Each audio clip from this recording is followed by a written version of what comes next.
Hello and welcome to my YouTube channel. My name is Amun and today I'm going to be doing a video on how to use slow clutch control to maneuver the car at slow speeds into and out of tight spaces. So you would use clutch control if you're in a tight little space with vehicle parked really close in front or parked vehicles on the right that you only have a limited amount of space to move through, or if you wanted to reverse into a space. So when it comes to clutch control, it's really important that you remember it's the clutch that controls the speed of the vehicle, not the accelerator. The accelerator's there lightly in the background, but depending on how much you release the clutch, the speed will vary accordingly. Now, if you had a parked vehicle really close in front, you need to move off slowly so that you have enough time to steer the wheel, to look around, make sure that it's safe. Now, in order to do this, you need to use clutch control. Now, clutch control is the speed between 0 to about 5 miles per hour. The closer you stay to the biting point, the easier this will be. Now, to help understand the clutch, let's think of the clutch as a number scale. So right at the bottom of the clutch is 0, right at the very top of the clutch is 10. Now, for argument's sake, let's say the biting point is at 5. Now, the biting point does change position depending on what vehicle you're driving, how the car's driven, if it's a new clutch or an old clutch. But let's just say the biting point is at 5. So to start off moving, you press the accelerator, you bring the clutch up from 0 all the way up till 5 to start moving. To move a little bit slower, you need to push the clutch back down to 4. And at this point, the car will start to lose momentum. If you want to move a bit faster, you simply go back up to 5, just so that you're rolling again. If that's not enough, you can go up to 6. So with the clutch, you're only doing very little movements up and down. So every time you lift the clutch up, you move. Every time you squeeze it down, you slow.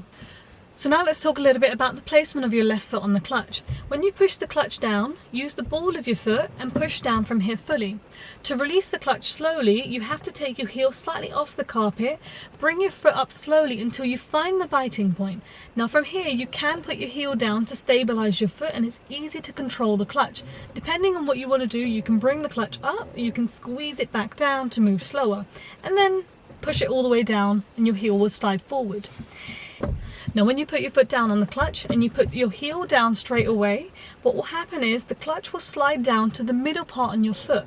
From this position, you can't really squeeze back down, and as you release the clutch, you get this strain on your ankle, right on your shin, where you're flexing your foot. So try to keep your heel slightly off the carpet and put it down only once you've found the biting point.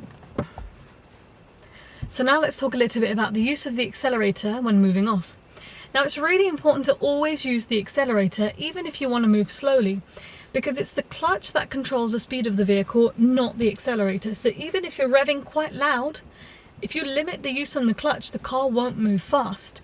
Obviously, it's not a good habit to be pressing on the accelerator that heavy. You should only rev to about 1.5 on the rev count. Most new cars, especially diesel cars, even if you don't use the accelerator, it will move. But it's not a good habit to always just use the clutch alone, because if you use a petrol car or a very old car, bringing the clutch up alone, you will stall the car. So now we're going to use what's called a go, slow and stop technique to move off slowly. So anytime you want to go, you press the accelerator and you lift the clutch up enough so that you start moving. To slow the car down, just squeeze the clutch back down by about the depth of a pound coin. This should be enough so that the car will still keep rolling, but be rolling at a slower speed. To move again, you just lift the clutch back up by about the depth of a pound coin. And you keep doing this until you're in a reasonable position where you can easily get out. So the first demonstration will be to move slowly whilst pressing the accelerator and holding the biting point steady. So clutch down, first gear, accelerate to 1.5, bring the clutch up, heel down, and just hold this position. And as you can see, we're moving off normally. And from here, you would normally let go of the clutch. Now on this next demonstration, I'm going to ease the clutch up until the biting point, but then squeeze it back down just so that we start to move slower. So I want the speed to stay between 0 to about 2 miles per hour at most. So I'm not going to let go of the clutch. So clutch down, first gear, accelerate to 1.5, bring the clutch up to move, heels down, push it back down to move slower, up again to move faster, down a little bit to move slower, up again a little bit to move faster, down again to move slower. And as you can see, every time I bring the clutch up, the car moves a bit faster. If I squeeze the clutch down, the car moves slower. So on this next demonstration, I'm going to press the accelerator a bit higher. So I'm going to rev to about 2,500 revs and see what effect it has on the engine while still controlling the clutch. So clutch down, first gear, accelerate to 2, 2.5, clutch up to move, down to slow, up to move, down to slow. So I'm still controlling the clutch, accelerator a bit heavier, but controlling it to limit the speed. Now on this next demonstration, I'm going to show you how the car auto revs. So I'm not going to press the accelerator and see how the car moves. So if you bring the clutch up, can you see the revs go up straight away? Now squeezing the clutch fully down, the revs have dropped. As soon as I bring the clutch up, it revs. Now this does allow me to move without actually pressing the accelerator. But this wouldn't be a good habit if I was in a different car, as that would stall the engine by this point. On this next demonstration, I'm now going to keep my heel on the carpet and see what happens. So clutch down, heel down, into first gear, pressing the accelerator normally, bringing the clutch up to move, this time trying to squeeze it back down. As you can see, my foot's really stretching on the clutch there. So I'm now in a position where I've got a parked vehicle really close in front and a van on the opposite side of the road. Now I need to move off really slowly, and I'm going to use clutch control to help me get out of this position.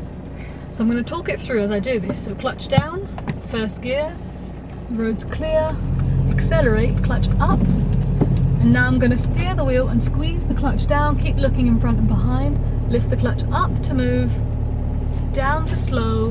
Now I'm turning the wheel back, lift the clutch up a little bit and then push it back down, so you can barely see my foot moving in this position as I'm moving very slowly. And then once you're straight, you can then let go of the clutch. Now when moving off on an uphill gradient, you do have to accelerate a bit more than you would normally if you were moving on flat surface. So you would rev to about 2,000 revs, but still control the clutch at the same rate. You will have to hold the clutch for a bit longer when moving off on an uphill gradient, as it takes longer to move off. So I hope you guys found today's video useful. If you did, be sure to like, comment and subscribe to the channel. Thank you!